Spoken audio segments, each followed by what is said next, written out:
বিসমিল্লাহির রহমানির রহিম। প্রিয় দেশবাসী, আসসালামু আলাইকুম। আমি সামিউল প্রধান রহমতে রাব্বানা থেকে বলছি। গত শুক্রবার দুপুর আনুমানিক 12 ঘটিকায় আমার ফুফাতো ভাই আনু চৌধুরীর পঞ্চম ছেলে সাধন চৌধুরী হৃদযন্ত্রের ক্রিয়া বন্ধ হয়ে নীলফামারী জেলার ডোমার উপজেলার 7 নং বোরাগাড়ি ইউনিয়নের বাগডোকরা চৌধুরী পাড়ার নিজ বাসভবনে ইন্তেকাল করেছেন। ইন্না লিল্লাহি ওয়া ইন্না ইলাইহি রাজিউন। মৃত্যুকালে মরহুমের বয়স হয়েছিল 50 বছর।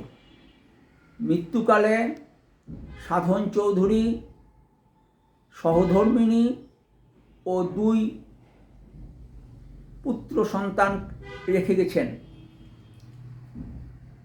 গত শনিবার রাত আনুমানিক 8:30 ঘটিকায় বাগডোকরা হাই স্কুল মাঠে জানাজার নামাজ শেষে পারিবারিক কবরস্থানে মরহুমের দাফন সম্পন্ন হয়েছে। আপনারা মরহুমের রুহের মাগফিরাত কামনা করে দোয়া করবেন।